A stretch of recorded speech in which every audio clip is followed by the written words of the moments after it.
So hi, I'm Ikra, this is Eponine, and today we have Salima Ikram, who's an Egyptologist and archaeologist, author and distinguished professor of Egyptology at the American University in Cairo, and has done a lot of work in the media.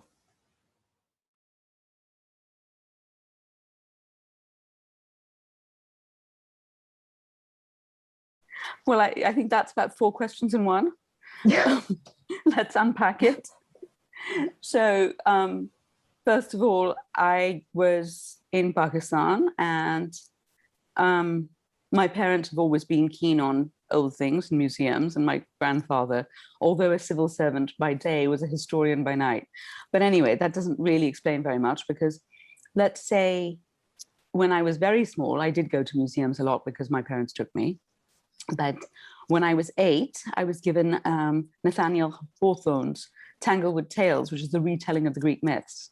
And I thought the Minoans, Theseus and the Minotaur, was great. I thought, oh, this is terrific. And then my mother said, well, you know, they really were Minoans. And she brought me books, and I thought the Minoans were very cool. And then on my 8th birthday, I was given the Time Life book of ancient Egypt. And I fell in love. I just thought, these people are extraordinary. And we had a chance to go, we were going abroad, and my father said, do you want to go to Greece or do you want to go to Egypt? And I said, Crete? He said, Athens or Cairo. So Cairo, because classical Greece never did anything for me. So we went to Cairo, and I was 9.5, and I still remember visiting the Great Pyramid. I still remember the first time I stood in the Grand Gallery and saw that extraordinary swoop that went up, and what it smelled like, which was pretty foul. But it was amazing and magical. And then we went to the Cairo Museum, and it was just this treasure trove. It was extraordinary, this chock-a-block with stuff. And I bumped into Rahotep and Nofret, or the Surround. And this is a pear statue made of limestone that's painted. And I looked up at them and I thought they were real people. So I said, I'm so sorry, excuse me. And then my tiny mind was like, wait, they're ancient Egyptians, but they're alive, but they're here. Oh my God. So I had a little brain thing. But at that point, I thought, I love these people. And so there was Tutankhamun, and he was 9.5, and I was 9.5. Well, he actually grew up, but when he came to the throne, I thought, well, we're obviously pals. We're meant to be. And so when we left, I learned that you could be, you know, there were people who studied ancient Egypt. And so I thought, this is what I'm going to do. And my parents were very happy that I had an interest. And of course, we went to museums, and we went to Egypt, and we did this, that, and the other. And they encouraged me tremendously, except when I went to university, they were in for a bit of a shock, because they said, what are you going to do? And I said, archaeology, of course. And they look at me in absolute horror. You know, what subcontinental parent wants their child to say they want to do archaeology? Be an economist, be a doctor, engineer, lawyer, anything. For God's sake, don't do something so stupid. But in the end, I was obstinate, and they were understanding. And as my father said, you're going to have to work twice as hard as anyone else, because I am Pakistani. So we don't have a Pakistani Institute for Egyptology. You can be French, you can be German, you can be Dutch, and you can be Swiss, and you can be Italian. Otherwise, you're slightly screwed. So I did say to them that I would, well, I'll work really hard and we'll see what happens. And I had a good liberal arts education. I said, if worst comes to the worst, I can do something else. And if it's really terrible, I can always wash dishes. But I hope it doesn't come to that. Alhamdulillah, it didn't.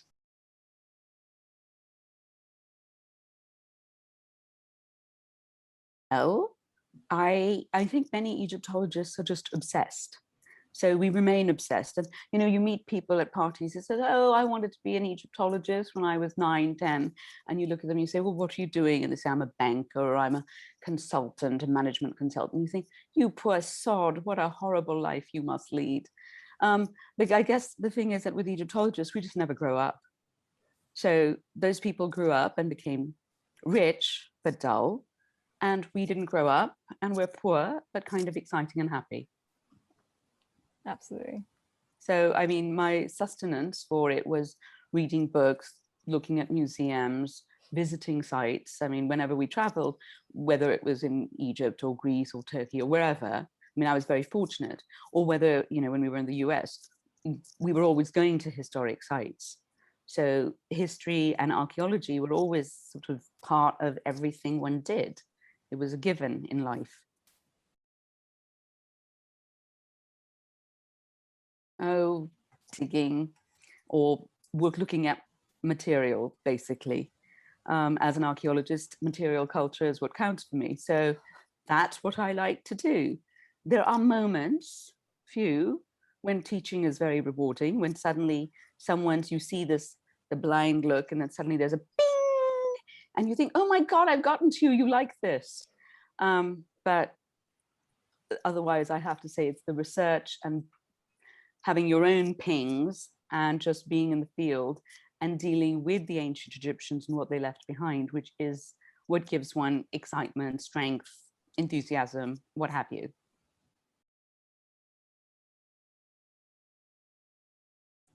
When I started, I mean, I went to Bryn Mawr, which is an all-women's college in America, which is known for its archaeology and art history, ancient department. We didn't have ancient Egypt there, particularly. We had to go to Penn for that. However, I was incredibly lucky because I was taught by some of the greats. Mabel Lang, who helped deal with Linear B, Brunhilde Ridgway, Grand Doyenne of sculpture, Greek sculpture. And of course, Miss Mellink, Magdalena Mellink, who was the great Hittitologist, one of the first women, or I mean, first archaeologist to really do a lot with the Hittites. So I was surrounded by extraordinary women, and I grew up with extraordinary women with my mother and my grandmother. So that was quite fortunate. And when I went to study, I did a year abroad at the American University in Cairo. There was Faiza Hakel, and she is a philologist, but she is sort of my Egyptological mother. So I had a lot of people around, and one of the things I was very fortunate is that although there were some things, you know, when one goes back to Pakistan and they say, you know, I wanted to do something and say, oh, we don't do that. Girls from, I won't complete that sentence, though Ikra probably could. But basically, I expected that I could do whatever, and I just had to work hard at it and do it very, very well. So, and it wasn't, with archaeology, it wasn't that hard in a way because I loved it so much.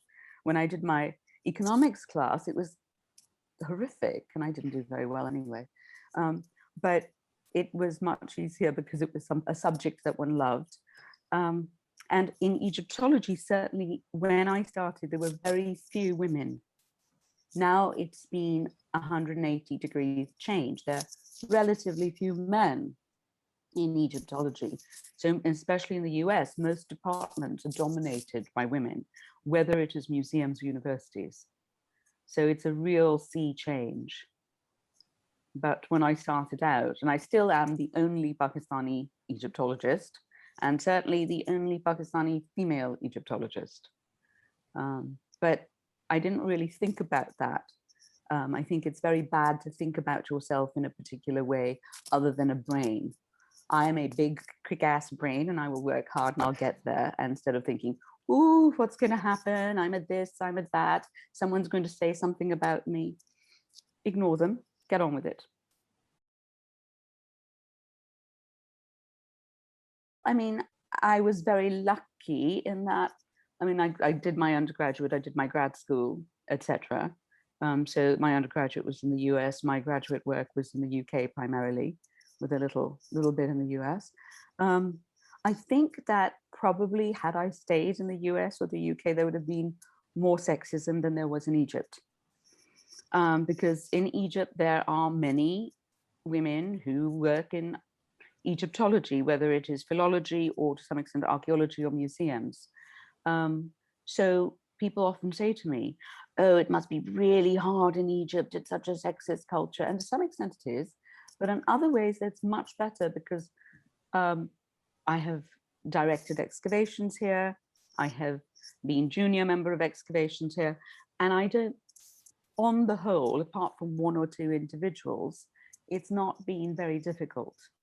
So I think it's sometimes more difficult in these Western countries where it's supposed to be so much easier. I mean, I'm not saying that it's a picnic. And it also depends on one's own personality, because, you know, the individual, as we know from history, has a lot to do with things. So it's how people react to you and how you react to them. And Eleanor Roosevelt once said something, and I can't remember the quote precisely, but it's basically, you know, you can only be condescended to if you agree to it. You don't have to be party to condescension. You can also turn what people say and flip it on its head. So it is slightly up to you.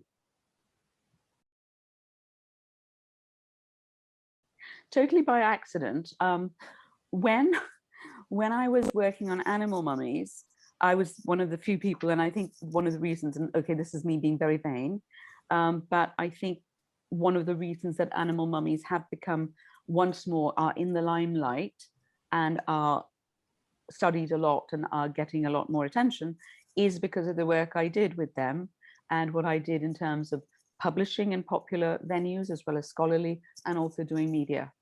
So someone or the other met me, and I think they were interested in animals, and then they heard that I was doing this project.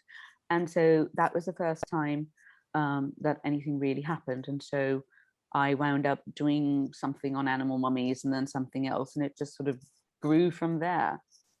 And especially for the animal mummies, I wanted them to get some attention.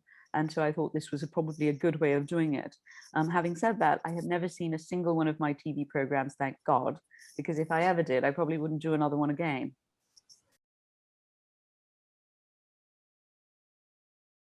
Totally. Well, I haven't noticed any problems, but maybe I wasn't busy looking for being condescended to. No, it's been fine. There's only been one or two moments where I was, and I didn't see the shows, but then someone told me that, and I thought that was rather nasty, because I specifically said I don't want to say something. And the way it was cut and edited, I wound up saying what they had wanted. And sadly, it was a female person who was doing that editing. So I think that would be the one issue. But on the whole, I don't think it makes any difference whether you're whatever sex you happen to be or gender you have chosen. So this is a tricky question, because I think it is important for archaeologists to interact with the general public, often through the media. The only problem is that often things are being driven not by the archaeologists, but by the media. And when films are being made, we do not have any authority, unless it's a very specific film, about what goes into it. So we can sometimes have some input with fact checks and statements that, you know, you certainly won't let me say this or that or the other. But sometimes the stories are not always as one would wish, because we don't have control. And also sometimes the directors have created a story, a narrative, and then someone much higher up in the totem pole will say, oh, this isn't going to sell, we have to re-edit it in a different way. And a lot of the good stuff winds up on the cutting floor. So it is important. It is a tricky thing to do. And sometimes, as I just told you, twice I have been made to say things I definitely did not want to. So I'm never going to work with those people again. But it is important for us to present our viewpoint. It is important to have a presence in the media, because it makes excitement. It also educates people. It brings people in to sort of understand that their past has value and that there's a shared common past. So I would definitely say that this is something that should be done. But as I said, control is difficult. But having said that, there's some absolutely fabulous people out there making great documentaries. And nowadays also, like you guys, their blog posts and their podcasts, and all of this is a great way of reaching out so that people can understand what we do, who we are, and what it might mean to them personally, the work that we do.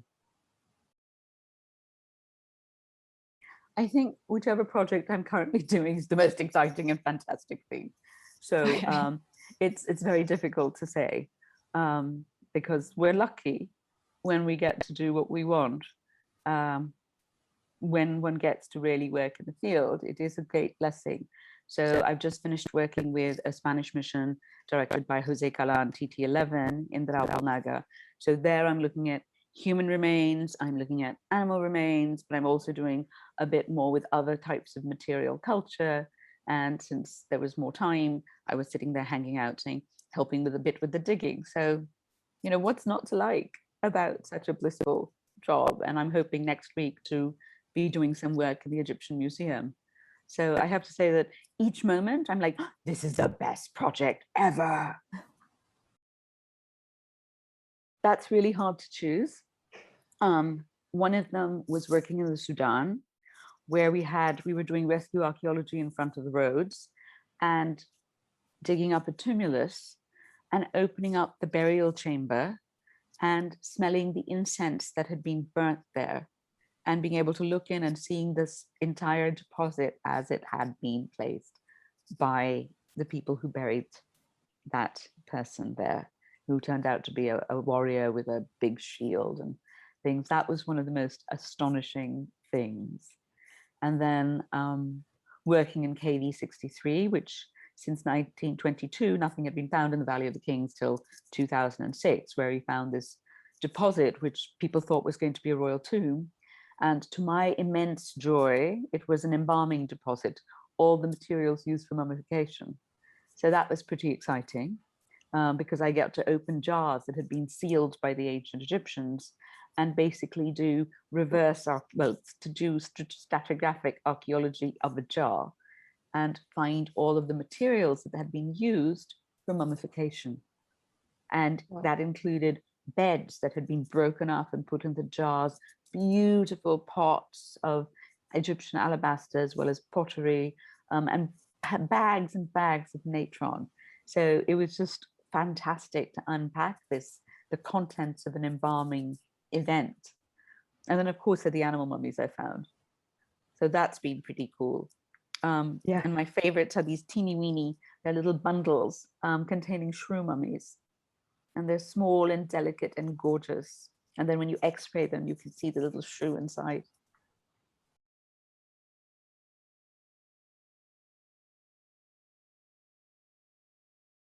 It was, again, accidental. I'm really more interested in settlement archaeology and daily life. But because my dissertation was on meat production in ancient Egypt, I wound up doing zooarchaeology. And one of the nice things about it is actually, often, not always, but 99% of the time, this is a humerus of a cow. Fact. And then you can make of it what you will.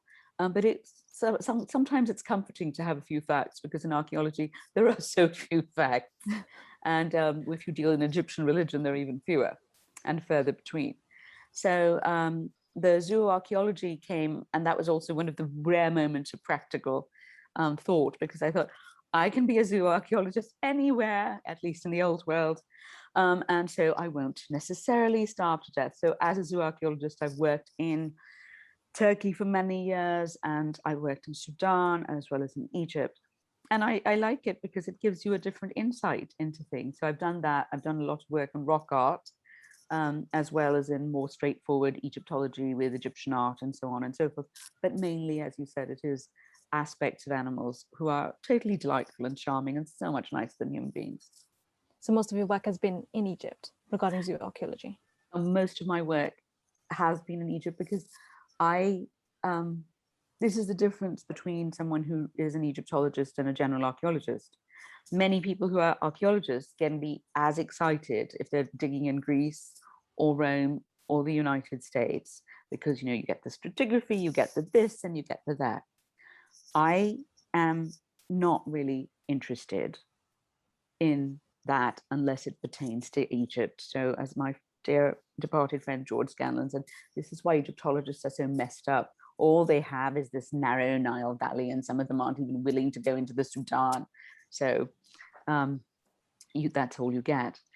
So, I mean, of course, as an archaeologist, you have transferable skills.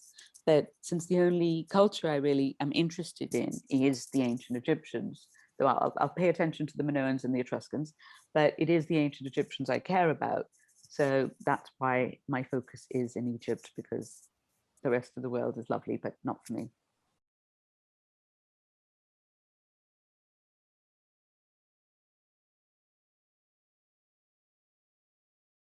This is a tricky subject, but I mean, I think if one were talking about, for example, one of the first people, a Native American, being displayed.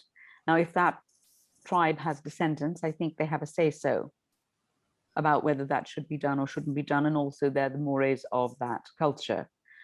For the ancient Egyptians, I suppose, in a way, although not always totally bloodline pure, there are modern Egyptians who are descendants.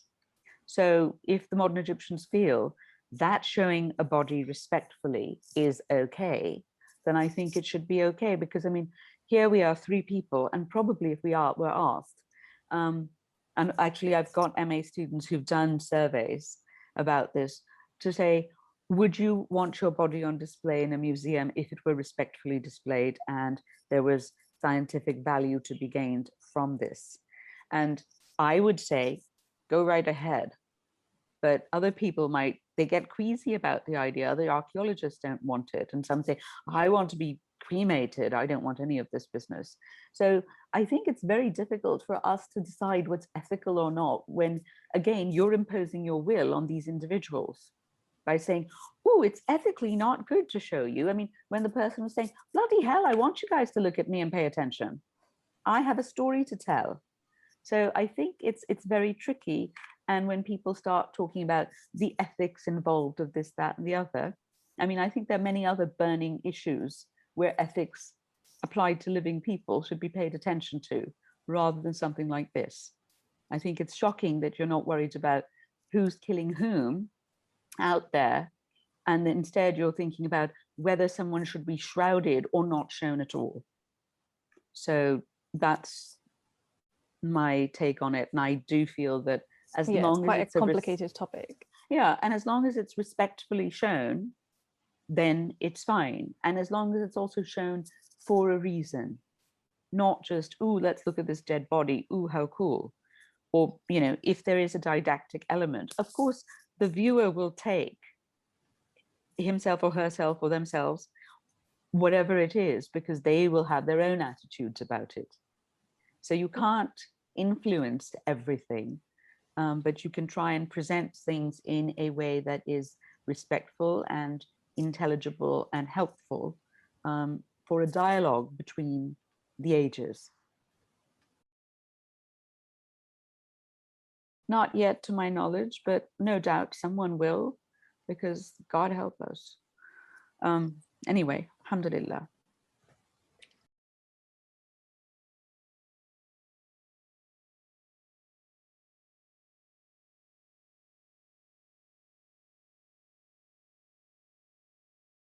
This is a popular misconception that everyone has about Egyptology. It has persisted for the past 60 bloody years, 70. If people would start reading the literature that Egyptologists write, they might find that we do work on environmental change and study. In fact, a lot of the zooarchaeological work feeds into it. We are doing on the 2nd of July, a geologist who works in Egypt is doing a whole thing on climate change and nuances. So there are a whole bunch of things that happen. It just so happens, however, that History, Discovery, and National Geographic don't want to show them in the media. Therefore, they keep on hammering on about the same bloody Tutankhamun pyramids and right? So a lot of work is going on. And it's not just, and we are trying to do more and more work about the people who've written tomes about the economy of ancient Egypt, about social hierarchy, markets, etc. So there is, and there is a lot of work going on. We don't have as much settlement archaeology because the settlements are still being lived on by people. So you can't exactly say, bye guys, we're going to dig through entire Akhmim. We don't want you, we want to see the ancient site. I mean, it would have been better in earlier times if we'd done those excavations, before the living population grew so much. But of course, earlier archaeology, quite rightly, as you said, it was being fueled by monuments to be taken home to museums.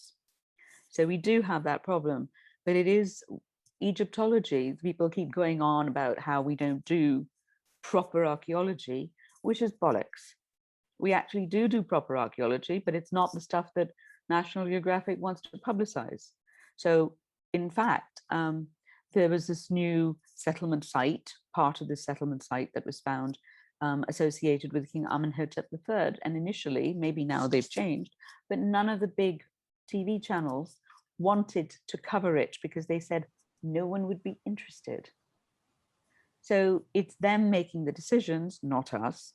And of course, sometimes one of the problems we do have is that we cannot do as much archaeometry as we would like because there are several restrictions about sampling and testing.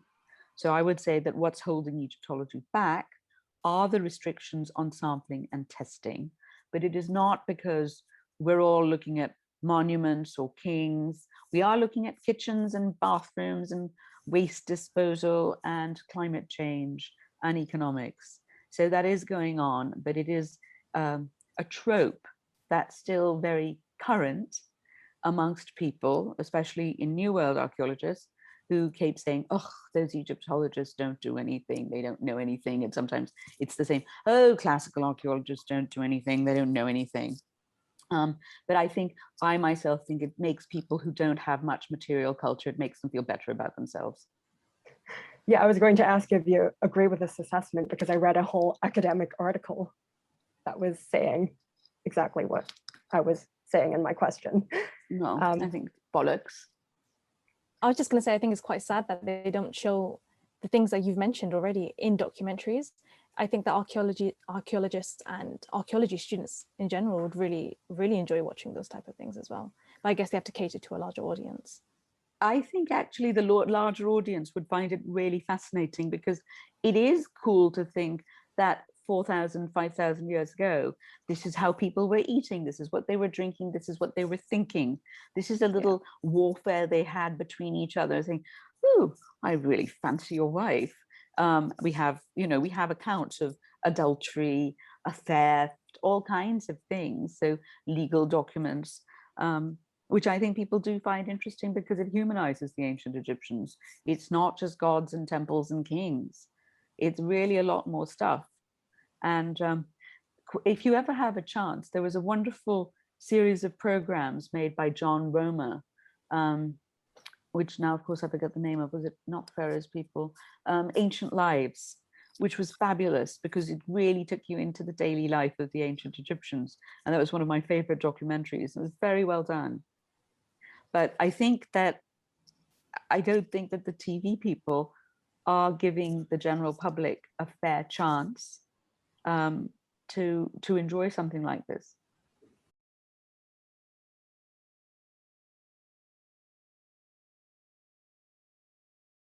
First of all, the West keeps banging on about this. I'd like to point out that at least now in Egypt, there is a lot of Egyptology being taught.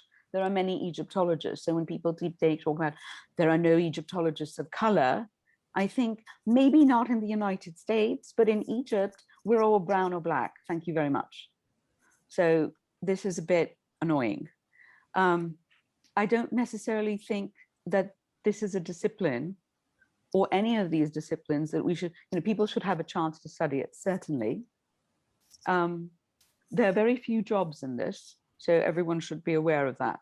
So it's great to study ancient history. I think Egyptology, classical Greece, Rome. I mean, how many people in the West get necessarily always to study the Indus Valley? So I understand this colonization dialogue is very important, but I think we need to look at both sides of the coin because, again, this dialogue is not a dialogue. It's a very one-way kind of discussion. The colonizers are discussing it again and trying to impose something again.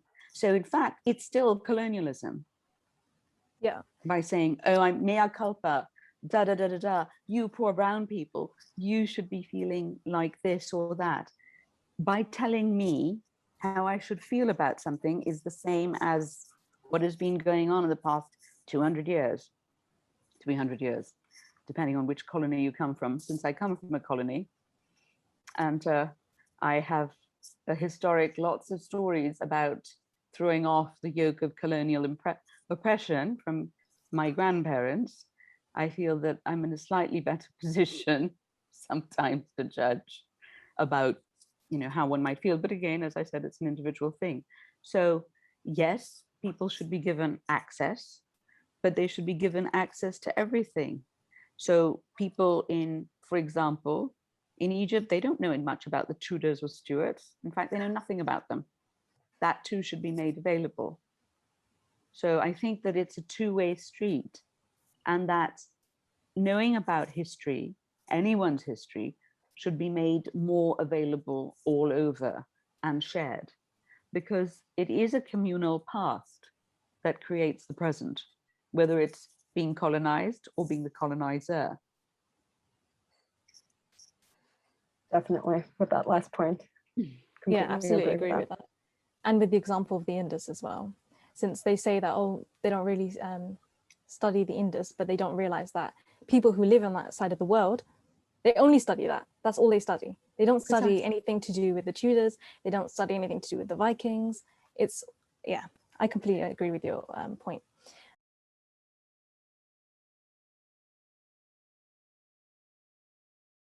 I will probably tell you what my father told me. You have to work bloody hard, and you probably have to be twice as good, which is sad. But and now, of course, we're not even generally competing against that many men. We're competing against other women. But it is going to be, if, for example, you can be a woman of color, but if you are from, you know, you're British, so at least you've got that backing. From Hong Kong, it's much harder, actually. You don't have that backing. I had a student from Myanmar, no backing. You know, I was like, you are like me, no backing, can't apply for 90% of the grants out there. So you have to be very good, you have to be persuasive, and you have to find new paths. And now for the next generations, it's much easier because people have already been blazing paths. So I am following in footsteps and you're following in footsteps of me.